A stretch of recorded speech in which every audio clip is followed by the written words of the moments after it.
Steve Kerr called it the best game he's ever seen him play at both ends. 26 points in 28 minutes, 12 of 17 shooting, with 2 steals, and wreaking havoc on defense.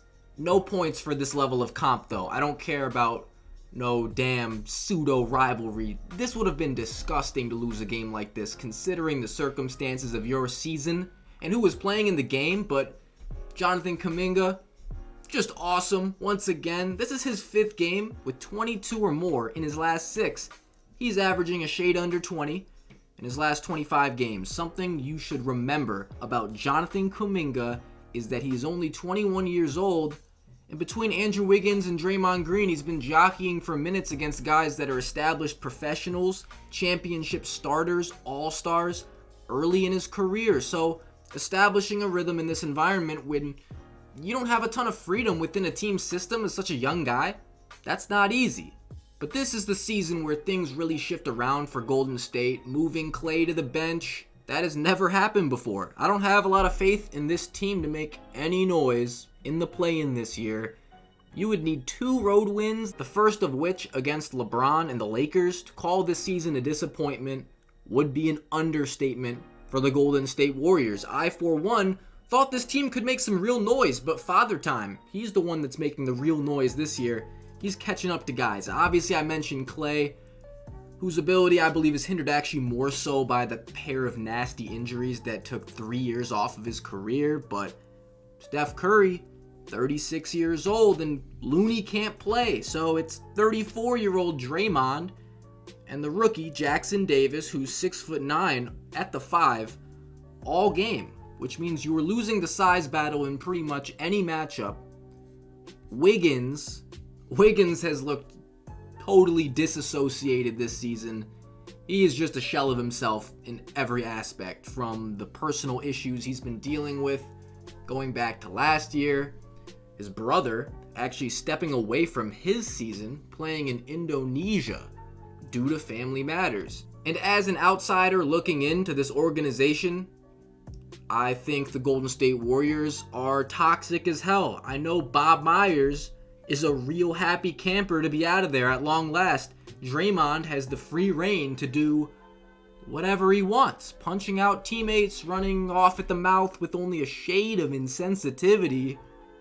Fans have a high expectation of this organization, and the players have high expectations given their recent history, but this iteration of the Warriors is no longer a dominant power. It's really time to start thinking about the future a little bit, and that doesn't necessarily have to mean a rebuild, but a certain someone has the potential to jump into that true second option role as long as Steph Curry is still Steph Curry.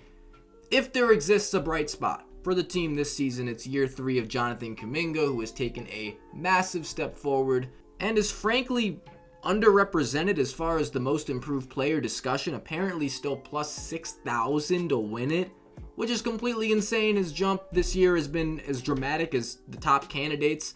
These odds will have you believe that Tyrese Maxey and Kobe White have this thing locked up.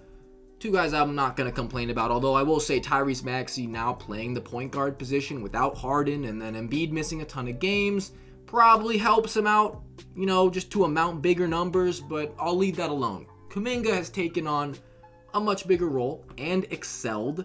This man, 21 years old, calls out the 9-time NBA champ Stephen Kerr, shaves his head, proceeds to absolutely ball. Stuff of legend. Easily the most baller story of the Warriors season.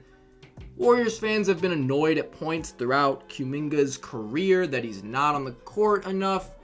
It's hard to prioritize such a young guy given the timeline and the motivations of the team over the course of the past few seasons, but that being said, DNPs in key games, playoff matchups where you certainly could have used his services. A little bit head-scratching at times. Hindsight is 20/20, of course, but the guy just brings an element of explosion that the Warriors don't have in any sort of capacity.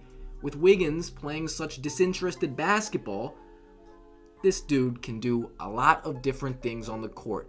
His half-court offensive game, it's really coming together. He's got a great handle. You can use him in a lot of different ways once he gets that jumper consistent. This dude could play in a lot of all-star games. Well, I'm not going to say a lot, but a few. I mean, You can see the potential. He's oozing potential. Kerr cited his defense yesterday, which helped garner momentum. He's getting more acclimated within the offense, and it gives Golden State a new dimension, especially as a downhill force. Kerr called him electric, very accurate. You got to pick this dude up early in transition because he can absolutely fly. For example, last night, he's gathering speed from 3/4 court away from the basket, and if there's a guy running with him, he's toast. This guy gets a runway, he can change direction in a blink. He's just getting really comfortable with the ball in his hands.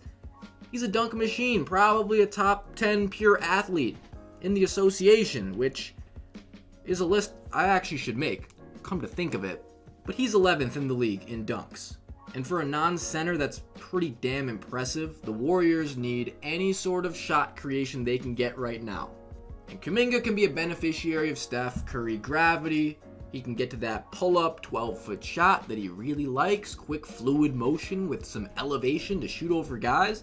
He's just really caught my eye this year.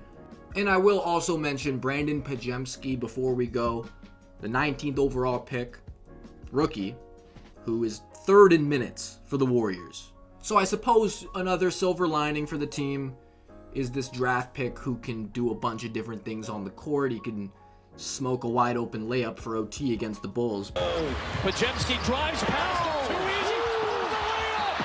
Oh, what a break for the Bulls! No, seriously, he's certainly exceeded expectations. But on the flip side, simply the fact that this dude has been such a key player for the team doesn't bode well for championship aspirations. Overall, the Warriors, they're in a really weird place. 2 more years of Steph Curry, who I can't imagine would ever leave this organization. Who knows how much longer he wants to play, or if he'd take a pay cut. Clay's contract is up after this season. And then you're stuck with Draymond until 2027. Wiggins too, with a player option in the last year of that contract, which he's obviously going to take. This element is probably the worst part about this, because not only do these guys kind of block Kuminga a little bit as far as emerging into the player that he can be, these are 2 guys that are hard to trade, only going to get harder to trade given the trajectory and age. Wiggins isn't old. I mean, maybe he'll kind of come back to form at some point. They got to hope. You want to keep Draymond as a part of this thing for 3 more years after this. This guy is a headache. His contributions to the organization are undeniable, so maybe you just deal with it. The thing is that the Warriors just need a fresh start. It's going to be hard to do that in the next few years. Period. Kuminga, clearly an asset. It's going to be interesting to see what his market looks like come extension time. Is he going to take another step next year? Guy's up for a new contract in 2025. Once again, definitely needs some most improved player buzz.